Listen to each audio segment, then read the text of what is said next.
In the end, the only events in my life worth telling are inner experiences, amongst which I include my dreams and visions. These form the prima materia of my scientific work. They were the fiery magma out of which the stone that had to be worked was crystallized. What if I told you that you are so much more than you ever thought possible, that your psyche goes deeper than you ever imagined, that it's connected to an ancient, mysterious ocean of symbol and wisdom? Not only that, but it's speaking to you all the time, and really the only thing standing between you and the wisdom it has to offer is you. Sounds fantastical unless you're a regular consumer of these transmissions. Then it sounds pretty par for the course. But if we are to listen to the wisdom of luminaries like the late mythopoetic genius psychiatrist Carl Gustav Jung and his ilk, this is precisely what they're proposing. That we are more than our egos, that we have a deep, shadowy, personal unconscious, which itself sits atop a vast collective unconscious. That said, really connecting to and beginning to understand those psychic depths and its language is not straightforward. Taking it beyond just a concept and feeling it in your own life is an absolutely labyrinthian, really lifelong undertaking.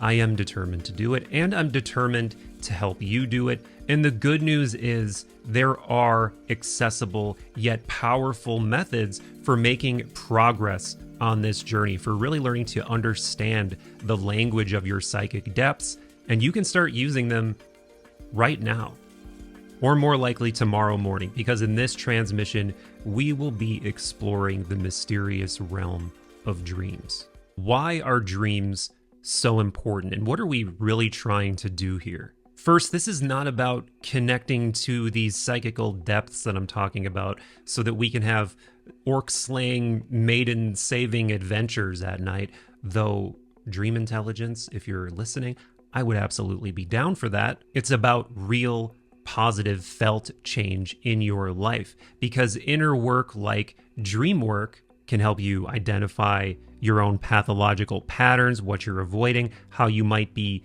sabotaging yourself. And in a broader sense, it does turn up the dial on the mystery and what we really are as beings and what we're doing here. Dream work is also vital because, as you'll see through actually doing inner work or just reading Jung, the unconscious has more than its own unique language.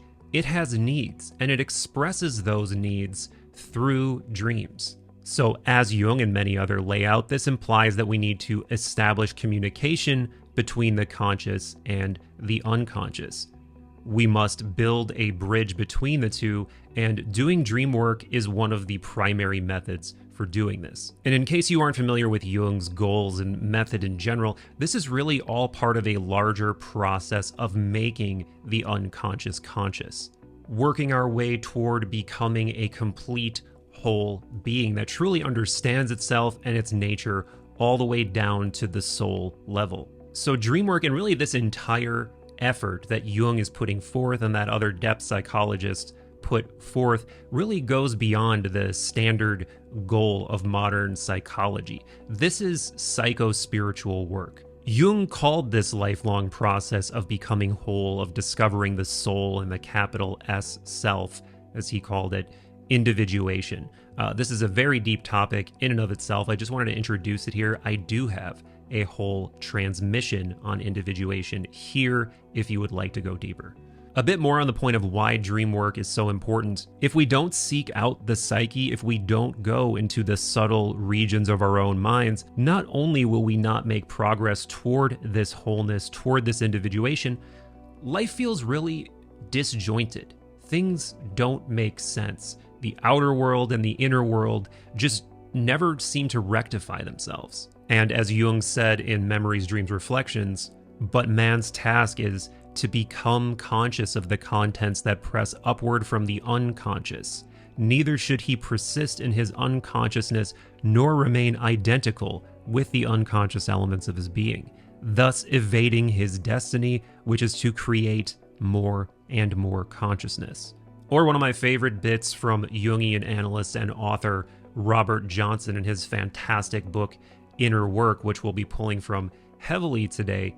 If we don't go to the spirit comes to us as neuroses. So this is what we're seeking by doing dream work, this journey toward wholeness and going to the unconscious before the unconscious comes to us in the form of pathology, as Johnson says. So assuming that I've succeeded in dream pilling you, there's an obvious question right at the outset. How do I dialogue with these shadowy parts of my unconscious when they speak in images, when they essentially speak in strange riddles?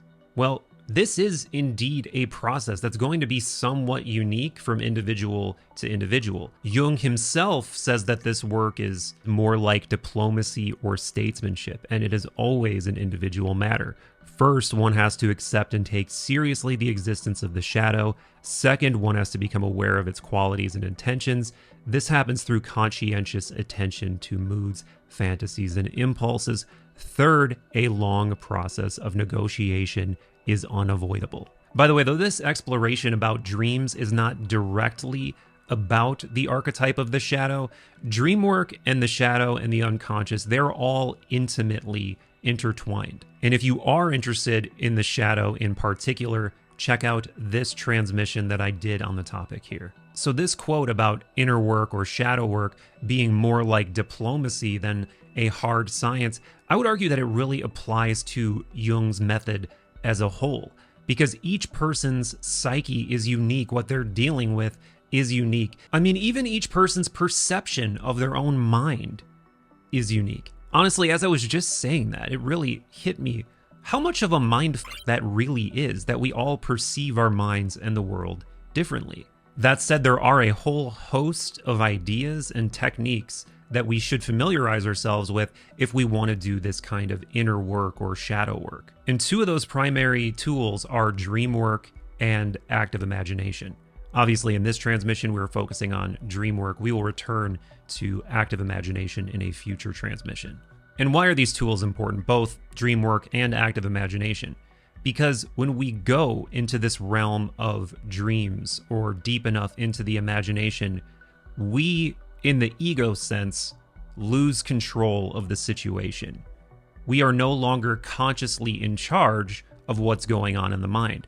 So it is those realms we must explore in, those realms we must play in if we want to make the unconscious conscious. Much ink, my friends, has been spilled on the topic of dream work, even if we're staying within the fairly narrow confines of Jung and his philosophical tradition.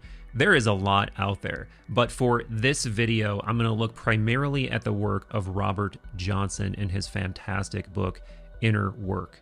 I do recommend you grab a copy because, of course, I cannot even begin to exhaust all of the knowledge in those pages, but in it, Johnson lays out a really valuable, practical 4-step approach to dream work. We're going to go through each one of them in detail, but just to summarize here so you have the overview. Step 1 is capturing the dream image and making associations. Step 2, dynamics. This is the step where we apply those captured images to our own inner lives. Step 3, this is the interpretation stage, which of course entails interpreting those images and their meanings. And step 4, rituals. This is really the most mysterious and probably most overlooked stage, and that's a shame because it's a particularly powerful, esoteric element of this whole equation. So this first step, associations, this is again about capturing the dream images and making associations that begin to decode the hidden message in the symbolism of the dream. And by the way, when I say dream image, this could literally be an image or not. It could be anything, a color, a sound, a situation, a character, a setting in the dream, really any bit of data that you can remember. The basic idea and technique is as follows. Immediately upon waking, no phone, no anything, really. You want to capture anything that you can remember about the dream. As I was saying before, literally anything is valid here, as long as it spontaneously arises. On that note, do not try in this part of the process, or really any part of the process, do not try to make the dream about something. Don't reach for convenient meaning. Because this is exactly what we don't want to do. This is allowing the conscious mind and the ego to take control of this sense-making process. This actually runs counter to what we're trying to do here, because remember, we're trying to make a connection with the unconscious. We're trying to gain wisdom from the unconscious parts of the psyche. So once you have this dream image identified, what exactly are these associations? It's what you associate, or what even could culturally be associated with that image that you captured. It's really about asking the unconscious. Actually, Johnson puts it this way. He says it's like asking the unconscious what its intent, what its meaning might be by showing you this image. I know so far this may be a little bit foggy, so I'm going to give a specific example that Johnson talks about in the book. And I also really like this because it's a simple example. It's a really small piece of data, and it's the color blue.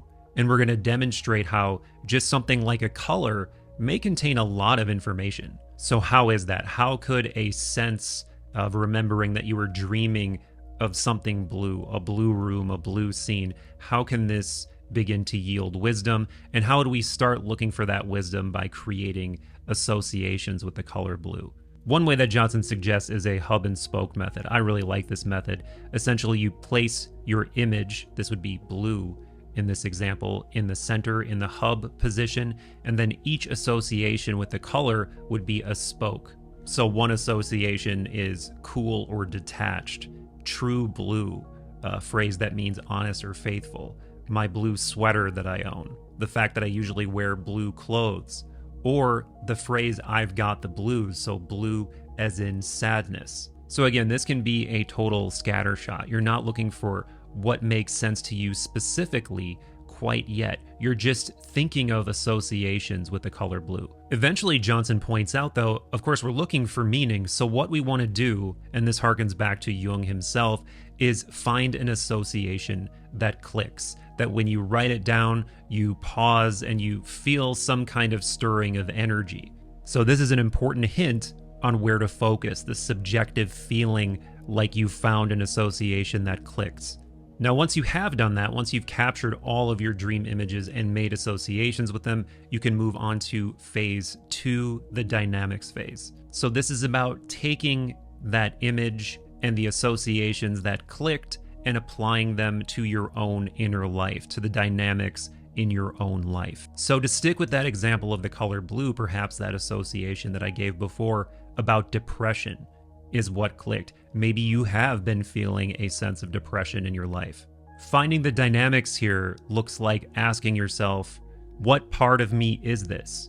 Where am I feeling depression in my life? Where do I feel it maybe even in my body somatically? How have I seen this depressive blue spirit functioning in my life lately? And again, this is just an example. You can literally replace this association, this example of blue, with any dream image that you've experienced. You know, what part of me feels strong? What part of me feels weak? Johnson notes that there may be temptation here, and really throughout this whole dream interpretation process, to try to make a dream image about something other than your own psyche, your own inner life. Do your best to avoid this, to return to your own psyche, what this means for your own inner life.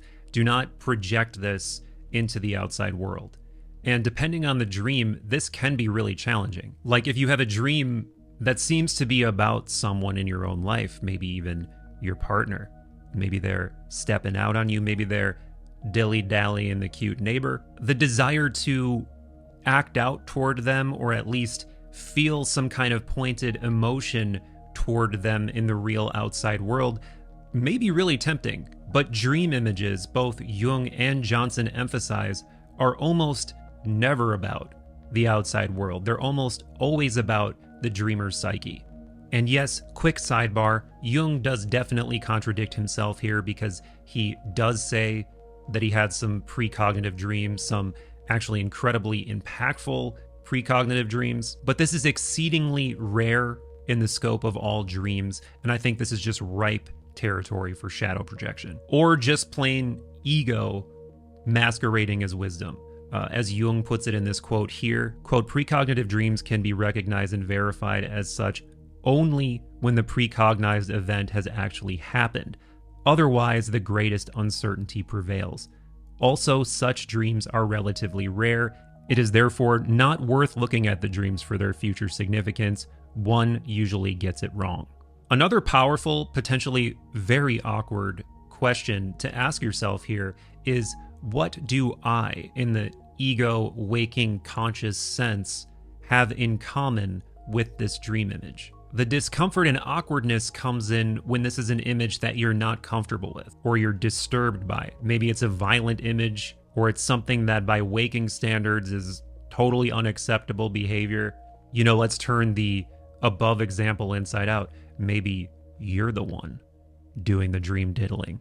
Of course, there's going to be temptation to pretend it never happened or to just reject the idea, not return to it. And I get that. Experiencing extreme dreams or just unethical ones, not to mention coming back to them and analyzing, can be extremely uncomfortable. But that doesn't mean that they aren't important. In fact, they might be speaking to something of huge import. This may be some deep, unmet archetypal need that your psyche is trying to make you aware of. But now that I've mentioned this archetypal need idea, let's stay here for a minute. And let's stay with this uncomfortable example of the dream diddling, just to maximize the cringe. Perhaps here there's some kind of Dionysian or erotic need that's unmet. And when I say erotic, I mean this more in the Greek sense of eros, though I guess it could mean the contemporary use of the word as well. Point being, whatever the dream image is, even if it's extreme or uncomfortable, it's probably perfectly natural, because we all carry all of these archetypes, and extremes grab our attention.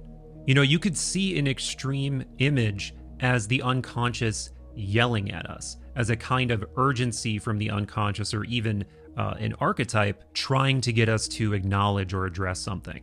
Especially if it's really repressed, it's buried in the shadow. And this is probably a good time to note that this doesn't necessarily have to be something entirely negative. This could be pointing to a talent that you have that you haven't used in a while, a part of you that's looking for expression. Maybe you used to be an artist and you haven't painted in years. The unconscious will absolutely speak to you about needs like this as well. This is because, as Johnson points out, and I think I just briefly mentioned, we require all of these archetypal energies. They're all looking for catharsis and expression through us. Johnson brings up this idea of understanding whose turf you're on, what archetype's turf you're on. For instance, if you're dreaming about being at your maternal grandmother's house, let's say, you may well be in the sphere of the great mother archetype. But what does that mean? Well, it depends on the circumstances. Are you locked out of her house? Are you enjoying her cooking? Are you hugging her? And again, this could indicate anything from an unmet need to being on the verge of some kind of epiphany about the divine feminine. Personal example, I've been having a lot of dreams that seem to have a competition or conflict backdrop. I will pause here, take a guess whose archetypal turf you're on in a dream like this. This would be like the Aries or the Mars archetype energy. Before we move on to step 3, one more quick word about archetypes. I absolutely don't want to just gloss over it here. This is such a deep topic in and of itself. I encourage you all to dive deeper. Once again, I do have a transmission, a primer specifically on the topic of archetypes. You can check it out here. This has been a bit of a long, windy section, so I want to review the main points of this dynamic stage again. Again, we take that dream image and the associations that clicked for us from step 1, and we ask questions like, what does this want from me? What part of me feels this? What part of my body does this live in? Where have I been behaving like this? So once you've captured the dream image, you've created the associations, found the ones that click, and seen how they are manifesting themselves in your inner life, you've already gone a long way toward yielding insight from the dream, and now you can start to ask big questions about what the dream means. What is the core message that the unconscious is trying to communicate to me through this combination of images? But just because we can ask these questions, it doesn't mean an answer is going to flow easily. It doesn't mean we're going to come to some kind of clear understanding right away. Let's return to our example of the dream image blue. and us deciding that, yes, the dynamic here does seem to be that we're actually experiencing depression in our lives. What do we do now? Let's say we've even identified the place in us where the depression is coming from. It may not be easy to remove that thing from our lives. Pertinent personal example, while I was still in my day job, I was experiencing a tremendous amount of anxiety. I was having a lot of tumultuous dreams and just difficulty sleeping in general. I knew years ago that my career was the primary source of this psychic dissonance. And this eventually did lead to me quitting that job to focus on this, but it was a years-long process of preparing, of processing, of things as practical as just saving money. So even if we take these messages from the unconscious seriously and we succeed in decoding them, it's not a straight line from that to completely closing the loop. But to get back to the more meta and methodological for everybody listening, Johnson does offer 4 tips for dream interpretation that I think are indispensably important. The first one is to choose an interpretation that shows you something you didn't know. Remember, this is about making the unconscious conscious. So if you're reaching for an interpretation that fits in with your preconceived notions, are you really doing that, or is the ego taking over? To avoid an interpretation that inflates the ego or is self-congratulatory.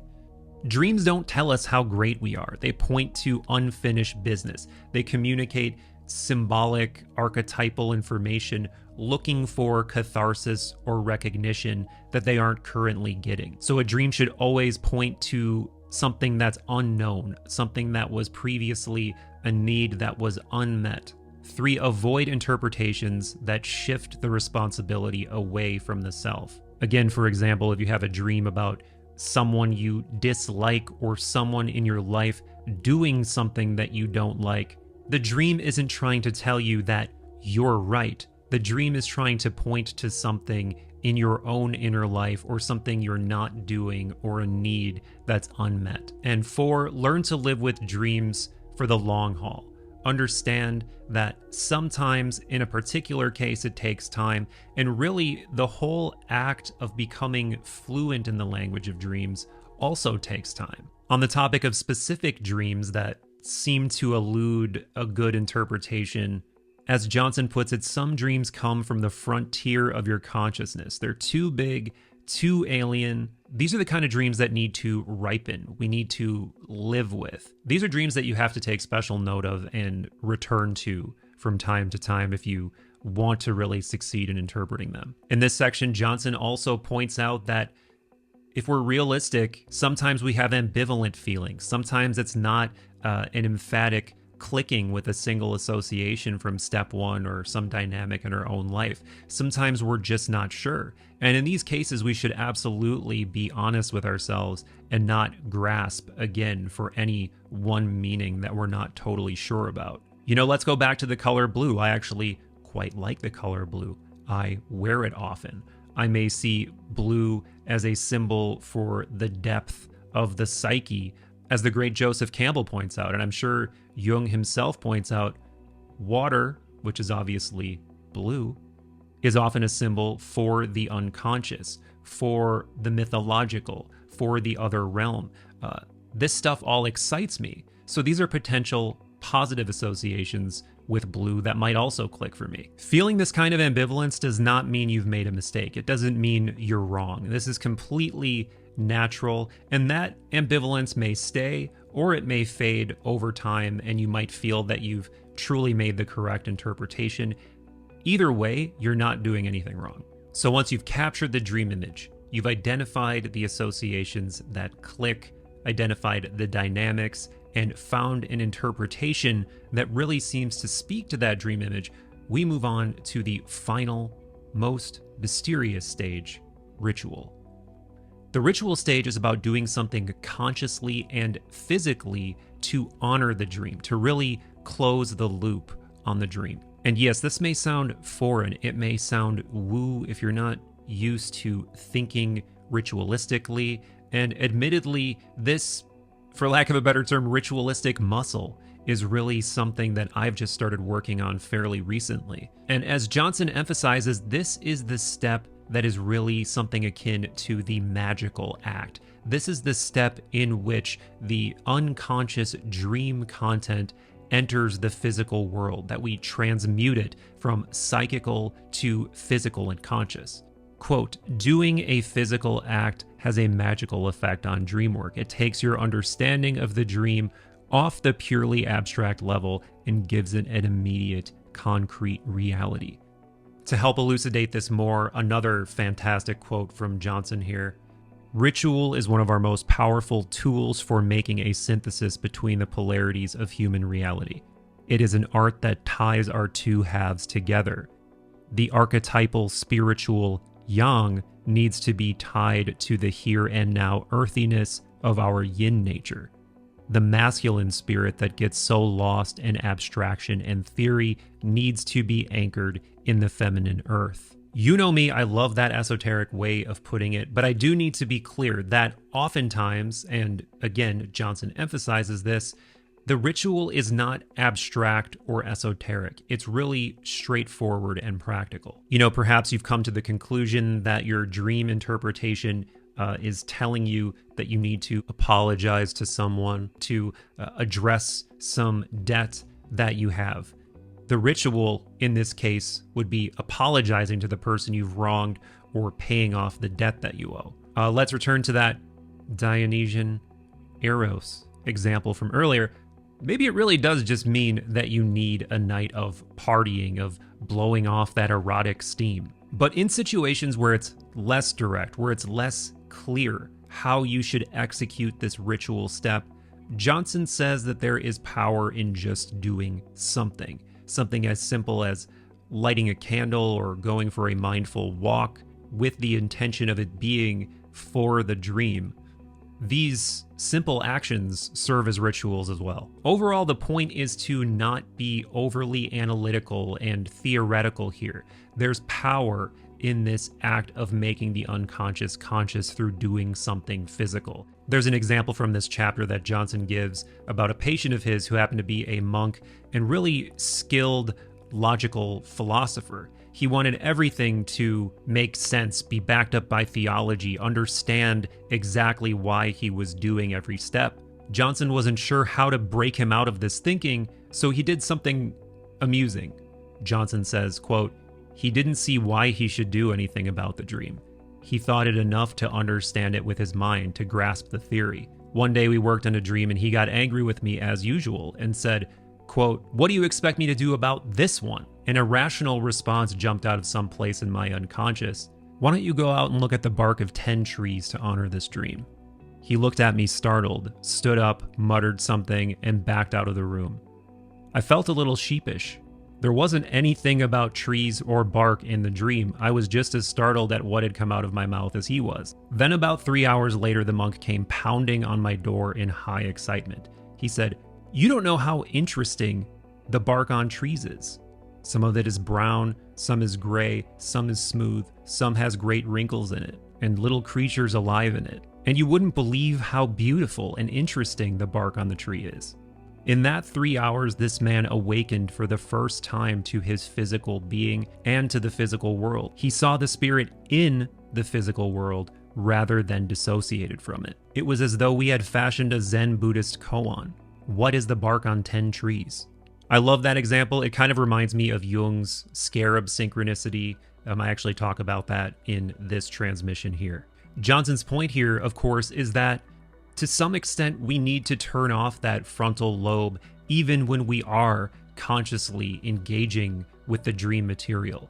This isn't an exact science, getting back to that quote from Jung in the beginning about this being more like diplomacy than science. In a lot of ways, ritual is all about turning off that logical, rational part of the mind and just doing something symbolically. That said, in this section, Johnson again, right after this anecdote, in fact, reminds us not to get overly abstract, not to get overly mystical when we don't need to. That is, if there's a way to directly set things straight or honor the dream, as in paying the bill or apologizing, that's what you should do.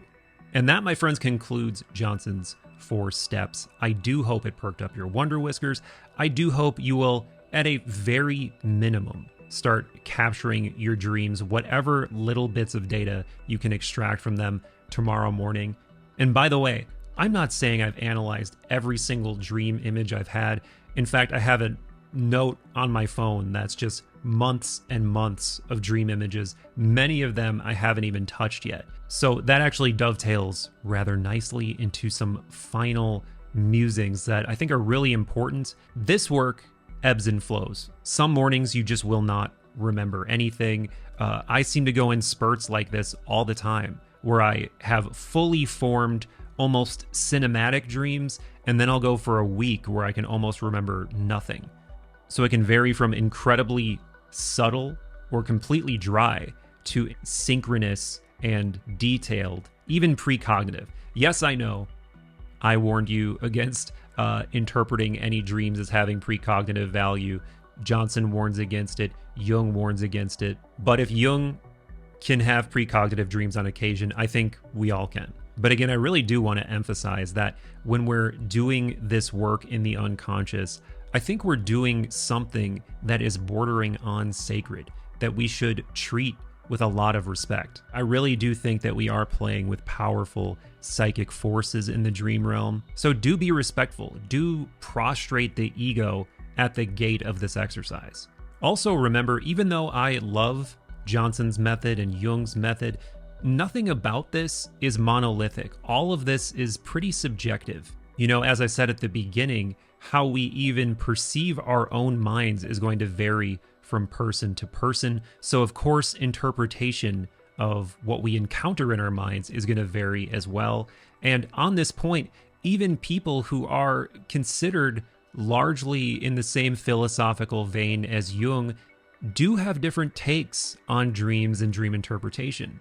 One of my favorite thinkers, for instance, James Hillman, has significantly different thoughts than Jung on dreams, or at least about what we should do with dream images. Once again, I actually did a transmission on Hillman's dream philosophy here.